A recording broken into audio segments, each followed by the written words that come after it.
Hi, I'm Katie Crane, and this is the Pilates Lounge. Hi, everyone. My name's Katie Crane from the Pilates Lounge podcast. Welcome to another episode of the Pilates Lounge. This round, we are touching on the topic of fibromyalgia. A lot of us work with people who live with fibromyalgia or some of the other chronic conditions that affect how people live their lives. So today I wanted to bring on a guest who is not only living with fibro, but she shares her story in a way that helps other people live with chronic conditions. So welcome to the show, Reanne. I would love for you to literally introduce yourself to our beautiful audience today and just tell me a little bit about yourself.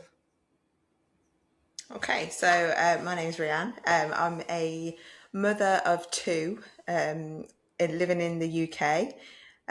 So my sort of journey with fibromyalgia has been an extensive one, the majority of my life, basically. But I only sort of discovered when I was diagnosed in 2021 just how much it had really impacted on my life. When I was diagnosed, what I couldn't fathom out is why all of a sudden I'd been completely floored with the illness, to the point where I would have to force myself out of bed in the mornings, try and muster up that courage to get the kids to school, go back home and then dive straight back into bed and spend, hours and hours and hours just resting, because my body that's what it needed. So yeah, like I say, when I was diagnosed, I just couldn't fathom why all of a sudden, when I'd lived my whole life in pain of some sort, why it had automatically floored me. Up until that point, I was successful from the outside world. I'd got a small business, got a home, built a life around this having chronic pain condition, but I hadn't really noticed it up until 2021 when, life, it just took over. And then what I really discovered then was I started to do my own research because my brain couldn't fathom out how I'd live with all this pain. It completely floored me. So I was like, there's got to be a reason. So I sort of started doing my own research and I dug myself a hole. And that, but it's been fascinating. It's been eye-opening. It really has been. And So, hence why I use the modalities now. okay. So tell me, like you say that you pretty much have lived a life of knowing that something's not right, like before children as well. Like like where were you before your body changed? Or do you remember, was there a time when you weren't feeling any of this? When when I originally started to look back, I was like backtracking and I could date pain symptoms as early as being a young child.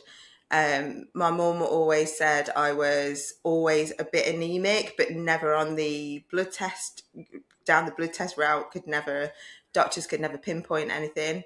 Um, I was always the drama queen, it's not that bad sort of thing, oh, it's just growing pains and things like that. So when I backtracked, I could date it back as early as being a young child. But initially, growing up, it was just part of everyday life. And what does that look like to you? What does that everyday life look like? Like you'd have symptoms of potential anemia, being a bit of a drama queen. But what does that feel like inside your body? Oh, you might get me a bit emotional now. So it's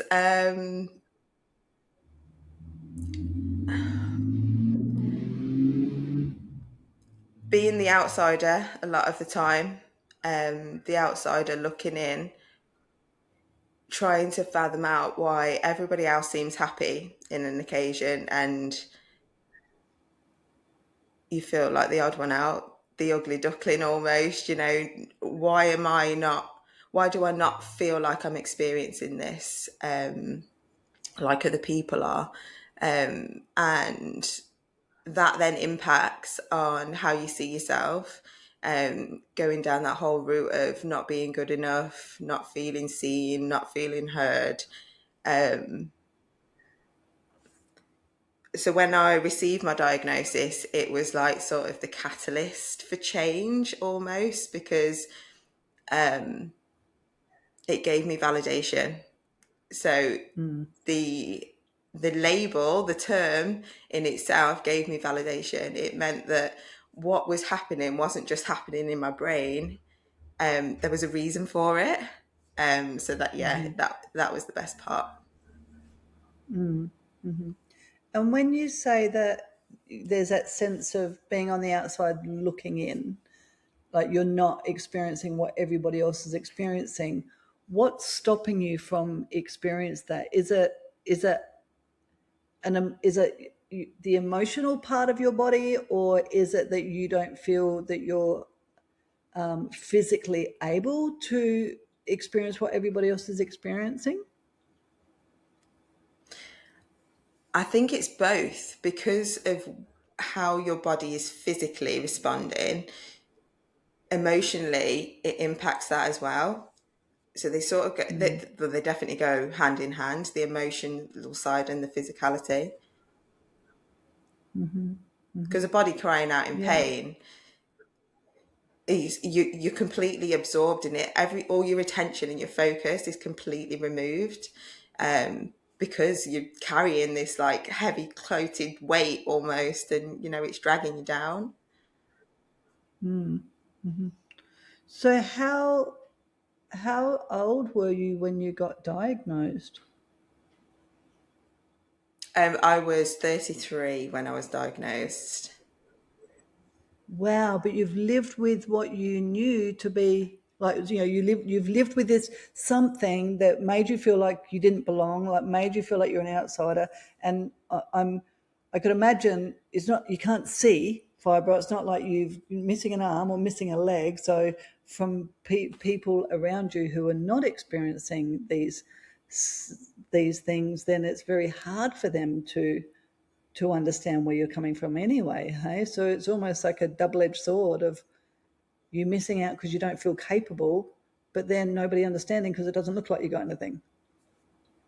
And that's the hardest part of living with an invisible illness of any kind, is that people don't understand because they can't feel the way that you feel. And so were you diagnosed by a rheumatologist, or what did your journey towards diagnosis look like? Well, it was around the time of COVID, that time when the world stopped. And it was definitely the increased pressure. I can now look back and say that definitely the increased pressure of, the constant news feeds, the negativity, the conversations, world, the life as we knew it just completely stopped. And that definitely had an impact. So around, I'm just trying to think. Actually, no, it must have been pre-COVID. It was pre-COVID, because I actually found my diagnosis letter the other day, which was April 2021. So it was pre-COVID. I'm just trying to think. Sorry, that time Yeah, no, definitely had an impact yeah, on the yeah. Like symptoms.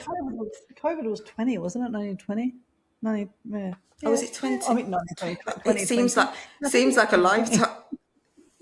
It's a lifetime ago now, it seems, doesn't it? Go, it's crazy. Yeah. But around those sort of time period anyway, I was massively having, I mean, I've had them on and off a lot of the time, but massively having like heart palpitations. As I say, I was virtually in bed a lot of the time. I just physically couldn't move. And yeah, it was hard. Sorry, I forgot what your original question was. Can you Oh, no, just that's repeat okay. That's that? all right. Yeah. So, what did your who diagnosed you? Was it a rheumatologist or was it Oh, somebody else? And what did that journey look like? Yeah, so it's a rheumatologist. So basically, they did a backtrack of like my whole medical records, and you could clearly see, all the times that I'd been into hospital to complain of. I've been hooked up to an ECG machine. I'd had scans on my stomach and scans on my bowel, on my womb. All these different things. Um, for me, pain in my legs was particularly bad. So when yeah, it got to the point where I could be standing and literally my legs would give way from beneath me, and I'd have to like steady myself. And looking back, it was the time when, because historically I'd worked with children, and I remember at one point carrying a small child and my legs completely giving away. Now I managed to just like hold them so that they were safe, but it triggered in me that I can't go on like this. Like, this is not my life. And when I think back to those times, I get emotional because it was hard. It was hard. Yeah. It's so yeah, it was a rheumatologist. I remember being sat in the room, and they're asking me about all these different things, and he mentioned just one thing. Have you had any major events happen in your life? And there was one event that just came, it was back here, and then it all automatically came to the front, and I broke down in tears. And he said, yeah, it's, looking at your medical history, seeing your reaction to that question, he's like, that is fibromyalgia. And that's what it's explained in my letter as well, is like all the links that have been put together to actually see that diagnosis. Because again, there was no sign, there was no nothing showing up on scans, nothing showing on blood tests, nothing. So this is how they make the links, and that's how they put it all piece. It's like a jigsaw puzzle.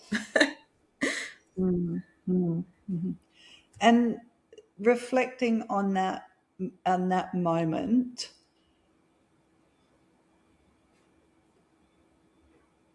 like if that experience where you brought from the back of your head and it was right there at the front, was that a moment of relief to realize that there was a connection with that event, or did it bring back trauma, or what's that experience? At the time, those emotions are heavy. You're uncovering things that you thought you'd put long to bed. At the time, they're heavy, but once, and this is the beautiful part of the space that I hold, the work that I do now. Once you're in it, it feels hard, but once you've sat with it and you've worked through that process, and reframed it, you come out of it a completely different person. Like, I wouldn't have been able to sit here and talk about it with you now, without breaking down into tears at just sheer the mention of it. But now I can. So, which is how I know that things have changed. And I've been to lots of different places, even small childhood hurts. I remember I've been back to a space where I remember being stood up in front of a class and presenting a project and being humiliated by the class's response. And just that feeling of humiliation, I'd kept it buried, in that trauma loop. And it was impacting me in some sort of way. So once I revisited those moments and reframed them, life is totally different now. So yeah, it's all worth it. So in that moment, it's hard. Right. And so do you share that past trauma with people, or are you happy to share that past trauma with people?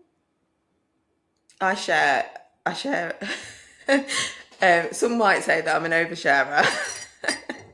So yeah, I do share a lot of the stories, and I'll share one particular story with you. So I come from, a family who from the outside world looked picture perfect. Mum, dad, both working, like house, two kids, car. We had everything, but the relationship between my mum and my dad wasn't always great. So much so that they divorced when I was about 16.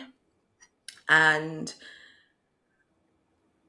growing up in that environment where parents are, bickering with each other a lot, and their, comments are passed. And have you ever been in a situation where you walk into a room and you could literally take a knife to the atmosphere, and because it's that tense?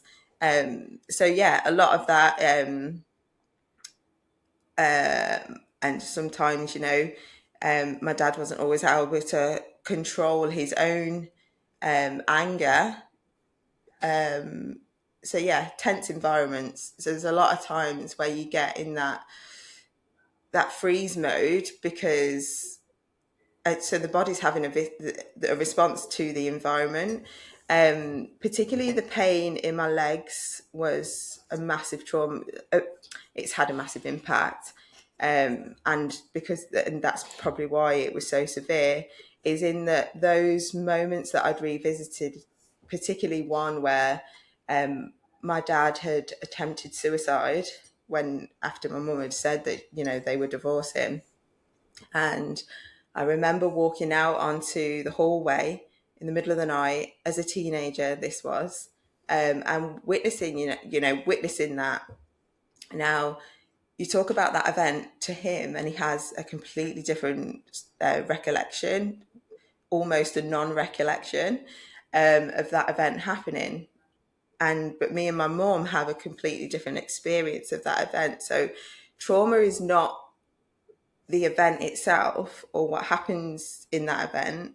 It's what happens inside of a person as a result of what happened in that event, which I find is I still find it really fascinating.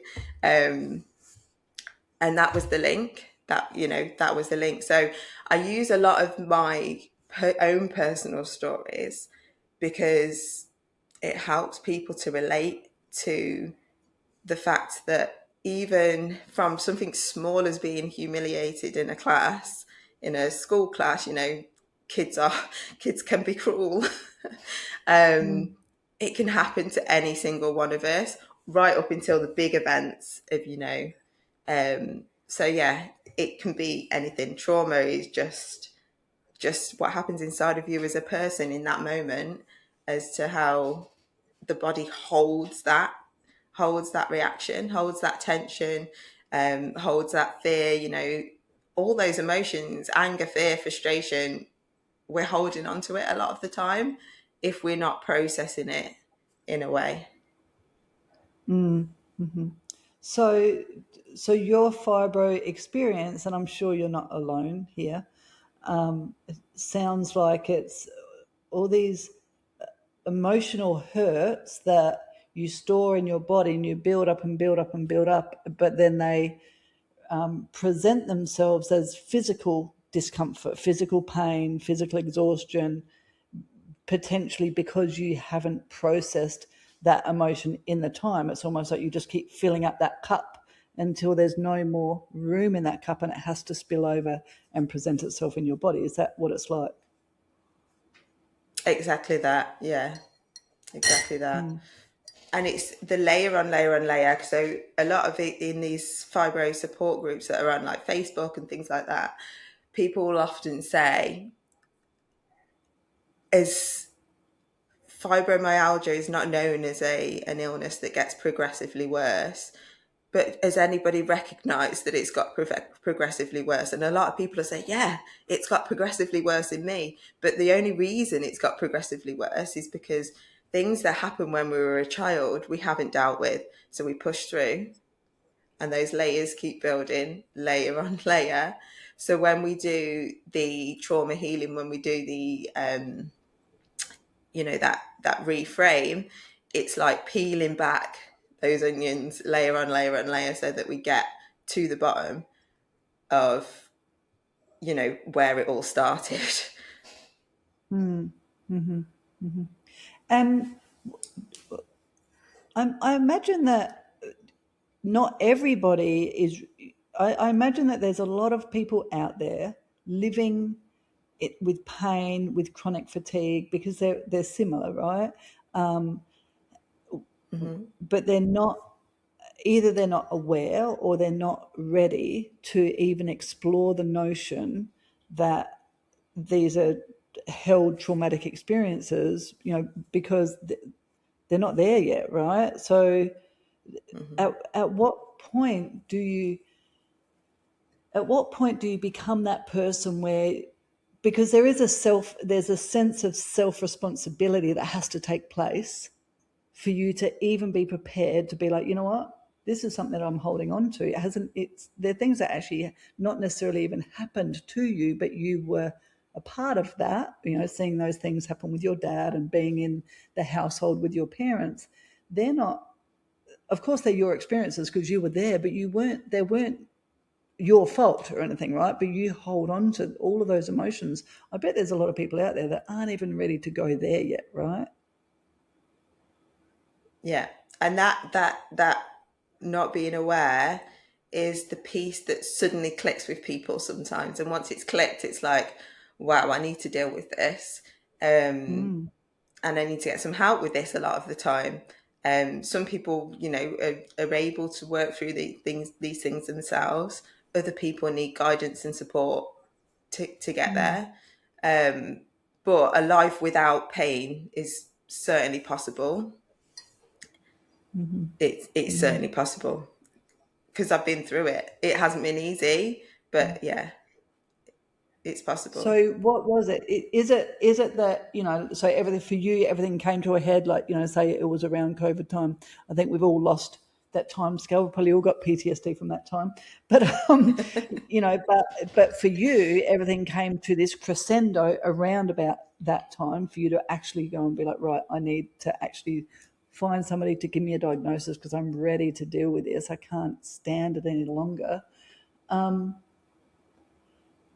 forget what my question was going to be, but it was somewhere along the lines of like, who are you as a person in that moment? Because I imagine that's a huge amount of vulnerability, huh?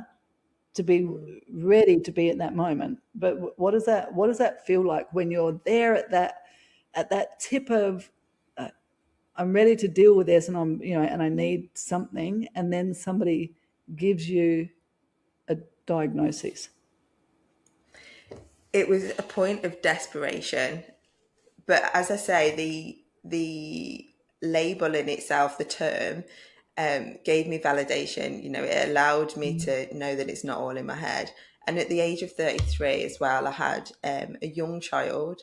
I'd had my third sort of mental breakdown to the point where she was a poorly baby, so she was in and out of hospital all the time. And I remember going to my husband one day and I'm like, I can't deal with this anymore. Like literally I would place my hands on my head and be like, I just can't do this anymore, because you're physically feeling all of that emotional drain, but outwardly it's not looking even half as bad as it is inside. I was at the point of desperation, and I just decided that I can't live my life like this anymore. So when I received my diagnosis, the doctor prescribed me 10 sessions of psychotherapy on the NHS. Now, 10 sessions is, so obviously in the UK we have the NHS and the National Health System. So that was free, 10 sessions. 10 sessions was just not enough. It opened the doorways to the things that I needed to address, but it was uncovering them, but it wasn't dealing with them. It wasn't sitting with them. It wasn't being with that being with that hurt. It was just sort of opening them up, and then I was just sort of left to figure it out on my own.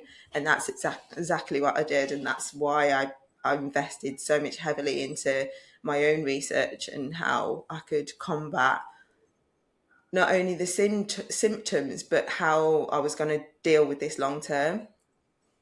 And when you were looking for, when you had gotten to the point where you're like, I need this to get sorted out, was it easy to find the right person to give you a diagnosis? Like, were you taken seriously by healthcare professionals, or how much recognition is there in fibro?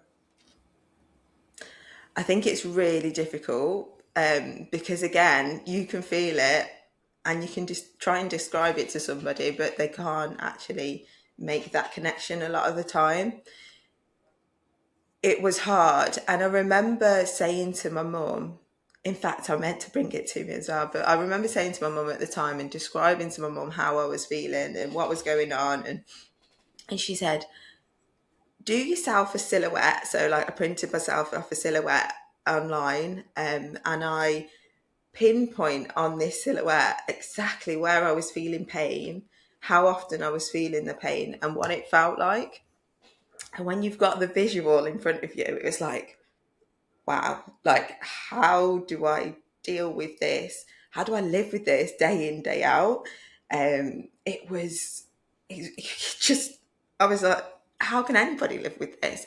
And that's exactly what I do with people now, is like at the beginning of somebody's journey, is get them to identify exactly where they're feeling pain in their body, how often, and we rate it on a score of 0 to 10, because only when you're through the other side of that process do you actually appreciate how far you've actually come, and how much. Nobody should live like that. Nobody should live like that. And But so, it's hard to get the recognition. sure, yeah, I bet. And so, say it's 5 years in from your diagnosis, around about. What does life look like for you now? Drastically different. So I see pain in a completely different way. Pain actually excites me, which is which is kind of a sadistic thing to say, isn't it, really? But I can see pain in a completely different way, and that's because I have a massive understanding of where each individual pain it came from. So I'll just give you a little bit of a breakdown almost. I have completely changed the relationship I have with myself. The mental chatter that goes up on in my head, first and foremost. Self-love is the term that I coin. Is, there's nothing better than self-love, and applying that care, attention, and focus to yourself on a day-to-day basis, on a moment-by-moment basis. My relationship with my husband has completely changed. My relationship with my kids has completely changed. I see myself in a completely different light. I am capable, I am worthy, I am enough, and my best is always good enough. Now, these were things that I didn't always believe. These are massively changed, because going back to those spaces, you can see the beliefs and the behaviors that then impacted your life, because they were created in moments of fear. They were created in moments of self-suppression. Those layers, it's just like, once you peel back those layers, you begin to change your beliefs, and things like that. So I don't live in daily pain. I do still get localized pain, and I'll give you an example, which is quite funny. I do still get localized pain, and when I get localized pain, I know that it's always telling me a story. Pain is always telling you a story. It's there as a protection mechanism, because it's trying to prevent you from being in a space or doing something that it knows is not as good for you. And I love the way that you go into this on your podcast, because if I'm honest, the science side of things bores me. But the links, I can completely relate to a lot of what you say from, like just having experienced it. But your brain is always scanning for danger. So the moment that it can implement that pain to protect you from actually doing something, it will do, and it'll speak louder if you don't listen. So I'll give you the example. So recently, even knowing the amount of pain journey and experience that I've been on, I went through a period recently where I was sat at my kitchen table, and it started as a little niggle in my shoulder, and that niggle I probably ignored for like a few days, and the pain got worse and it got worse, to the point where you're talking a week in, and my whole shoulder had completely frozen on the left side. And it was so painful, like pain from me, like sort of ramps from a 0. And then once it's speaking, it's like a 10 straight away. So my whole shoulder was frozen on the left side. And it got to the point where I ended up in A&E again, accident and emergency. And because I've got fibro on my medical notes, they instantly put you in an alternate room to the rest of the patients that are waiting. You don't get seen any quicker, but but they put you in another room. And it was only then had I realised why that pain was speaking so loudly. I mean, this pain had gotten to the point where I asked my husband to rub like deep heat into it to try and ease some of the pain from it. And he was rubbing it in, and I'm going, stop hurting me like that. Stop rubbing, stop being so rough. And he's like, Reanne, literally, this is how I'm touching you. So he showed me on my right shoulder how gently he was rubbing it in. And I couldn't believe the difference. Like, it was like that pain, it was speaking volumes.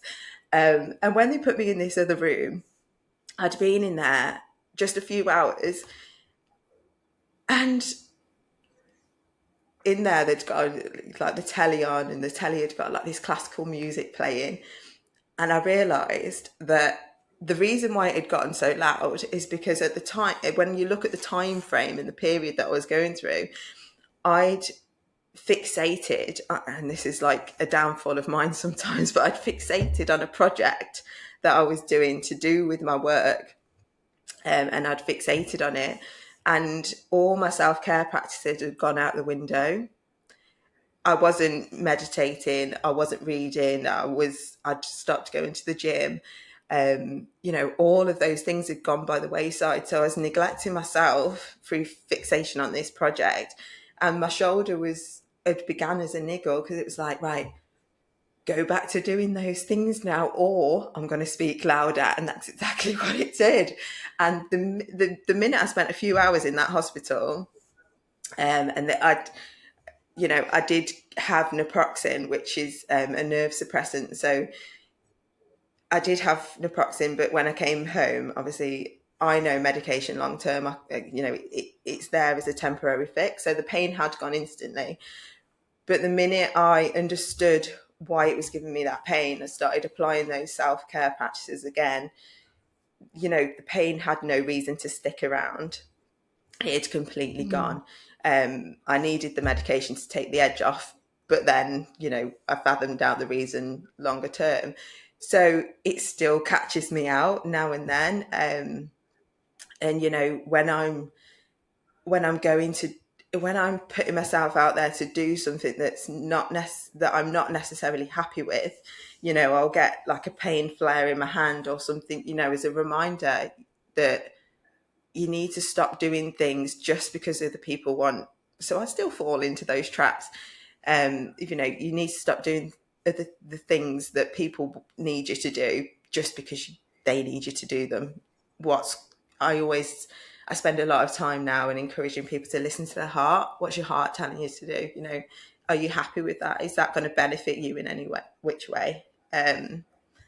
So yeah, life has massively changed, massively. Mm. But I still fall into those traps occasionally.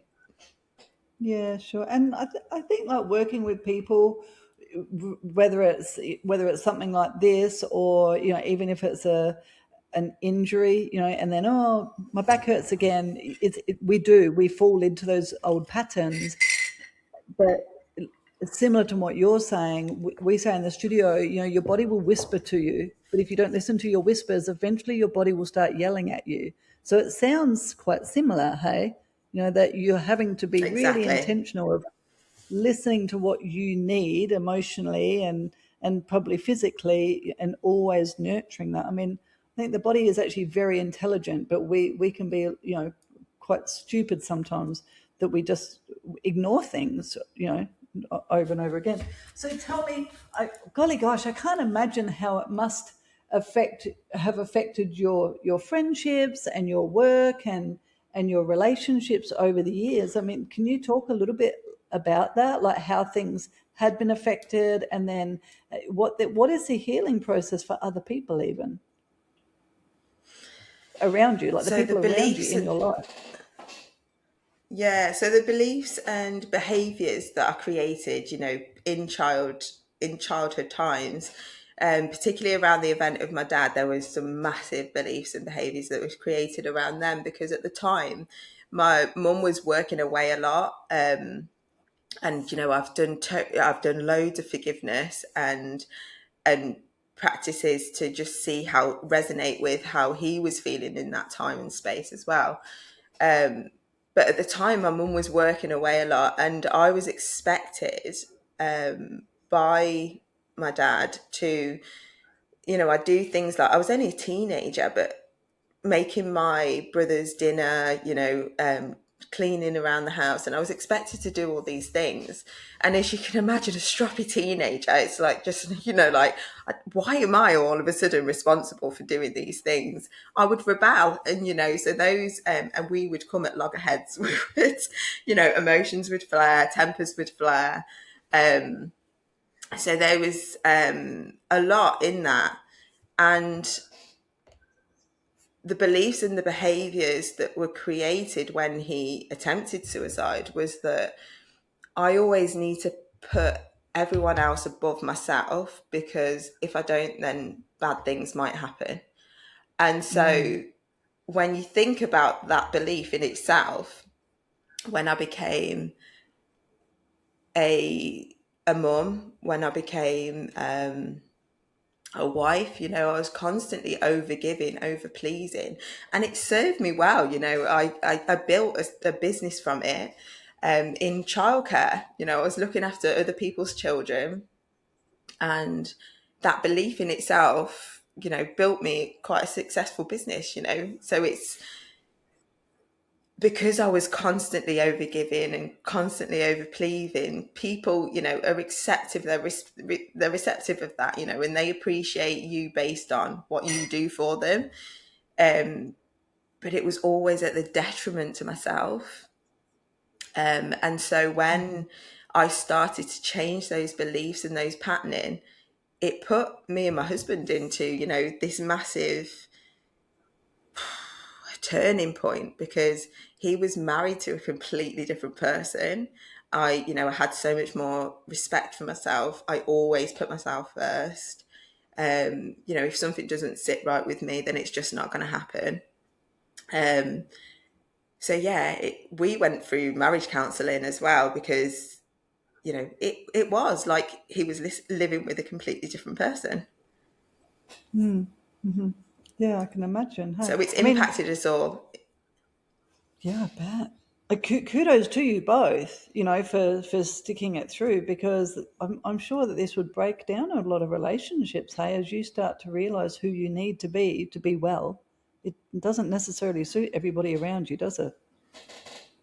It doesn't come easy at all. And I think it's definitely the way I was as opposed to how I am now has definitely impacted my eldest son as well. And I see some of his struggles that he has now has been impacted by the way that I was.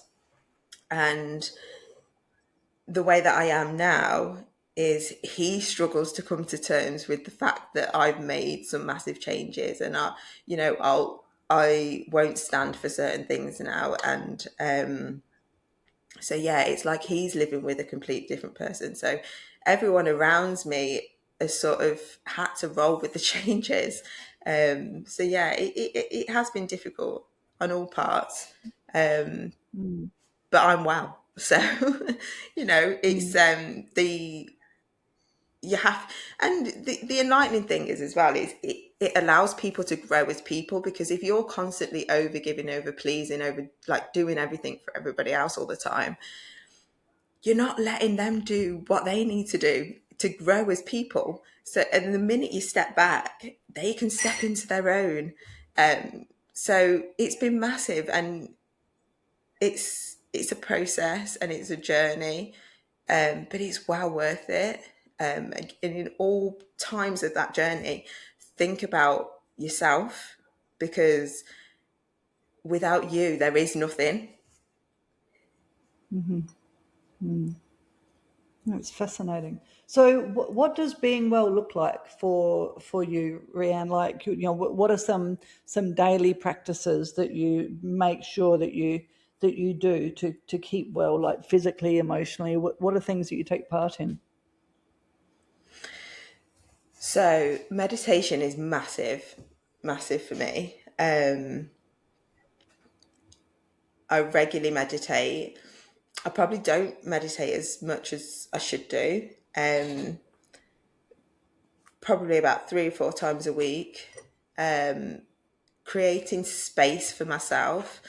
I'm very reflective. I like to do a lot of journaling practices, creative writing. I spend a lot of time grounding in nature. So with that, being up early to see the sunrise, often just sitting and watching, the sun go down. It's like this time of year is perfect in the UK. I just went for a little walk. I checked myself into a hotel actually a couple of days ago because I needed to get some work done, and so I didn't needed that time and space. And I went for a little walk down a country park while I was there. And I get so much joy now out of just being with nature and just watching the sunset, and just having that stillness, that quiet, that peace, that headspace. And I think a lot of these things, like healing frequencies as well, just spending time just listening to healing to healing frequencies and sound.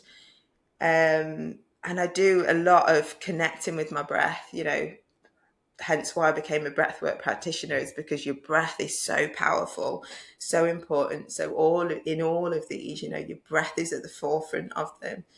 It's the thing that we have when we first greet the world, and it'll be the thing that we have until the day that we pass out. So it's really important, and being grateful, just grateful to be alive. And gratitude, I often practice gratitude every morning at least, and throughout the day. And just having that zest for life and that appreciation of life itself. Yeah, it's paramount. And repeating those affirmations to yourself, when you don't. I have lots of like little quotes and things around my home, and you'd come in and you think, why is there so many like things like so many quotes and affirmations and things around. But it's important, and I want my children to understand that these things are important as well. Particularly my daughter, she's 9 years old, and she really feeds into this, and I can really see. Oh gosh, I'm getting feeling emotional talking about her now, but she is my star seed. She's everything that I see in my that I what could have been as a child before life happened. And she is so kind and so thoughtful of other people. And I want to just protect that vulnerability for as long as I can while still building that resilience. So yeah, she's and I see these self-love practices as well in like creating this, applying this self-love to myself so that she learns from it and she can see that, you know, you always put yourself first. It's important, and it will be the most important thing that you could ever do. Wow. I wonder, is there a part of you that ever considers that had you not gone through all of that trauma, all those years of not fitting in, all of those years of feeling like you're standing on the outside looking in, the pain, all of that, that you wouldn't have gotten to where you are now, which is a pretty bloody awesome place. That's a massive gratitude that I have. Yeah, it is.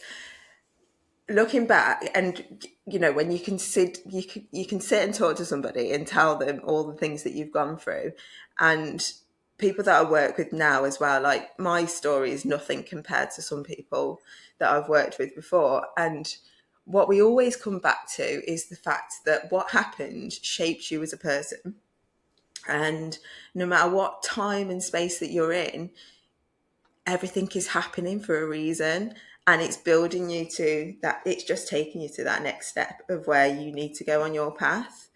And I honestly believe that without everything that's happened, I'm so grateful for everything that's happened because it's built and it's shaped what I do now, what I find, you know, passion in, and I wholly believe that it was my life's purpose. Everything that happened for a reason, and I'm really grateful for everything that did happen.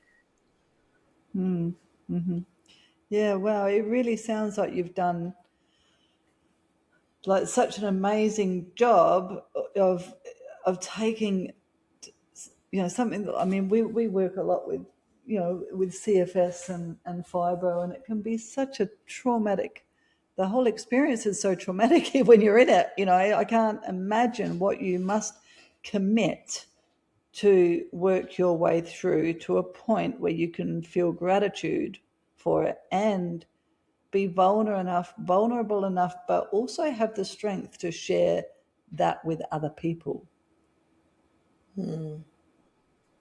That's Definitely. a very precious place for you to be, huh?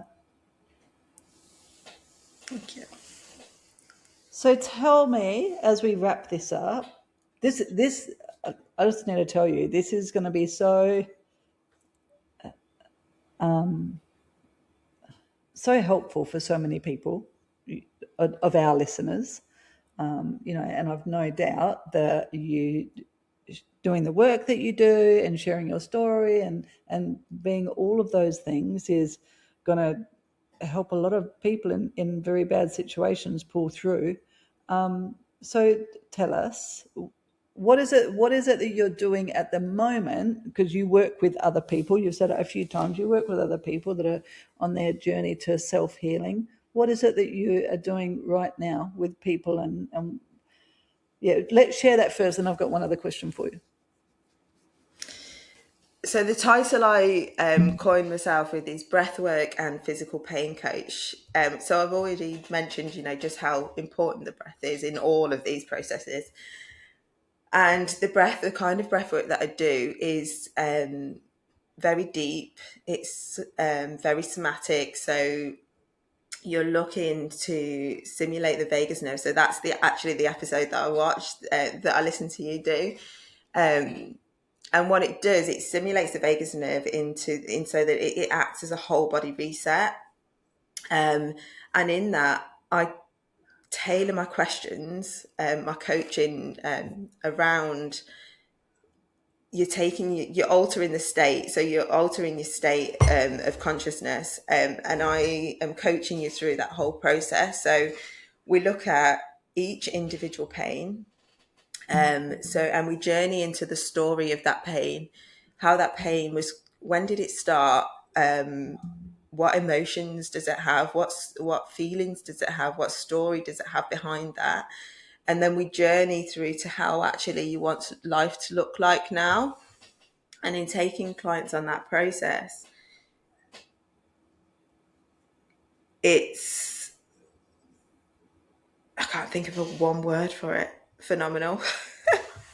It really is. Like, it is massively transformational, in seeing those pains, just journeying through that whole process. And on the other side of it, you change those, you can change, people are able to change those beliefs, those behaviors, those patterns based on the knowledge and the awareness that they get from being in that process. So that's really what I focus my one-to-one on, my containers on, at the moment. So that is like sort of the core of what I do. I'm also creating digital products, for people to be able to begin their own journey. So a lot of them is, getting to come to terms with the fact that, you know, people need to pay attention to the central nervous system, ways in which they can do that themselves. Obviously things like yoga and Pilates and things like that is a way. Like movement, it getting the body moving and shifting that energy is one way that they can do that as well. So yeah, it's really a case of applying tips and giving out knowledge to the ways that people can, you know, manage their symptoms. What I tend to do on a one-to-one basis is we look at how are we going to get rid of this? How are we going to alleviate this longer term? How are we going to, you know, manage this on a level that's going to last? How do we stop going from those peaks and those troughs of feeling great and then like crashing the next moment?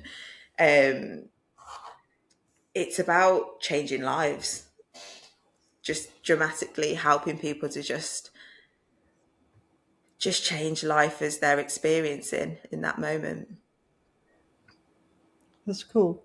So we'll definitely put on the show notes, you know, your website, how to get in contact with you, and all of that. I think that you're going to have some people definitely reach out to you and start to follow you, because I think that you've got an amazing story and you're doing some really cool work. But just before we go, I like to ask this question to most people. If you could go back and speak to yourself back then when you were really suffering, when everything started to fall to pieces, being the person that you are today and the person that you continue to become, what would you say to that little girl?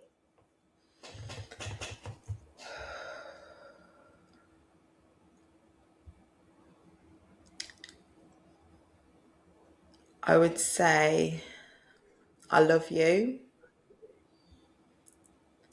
You are strong. You're capable.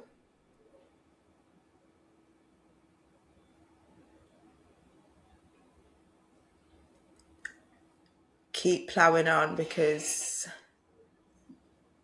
your voice needs to be heard.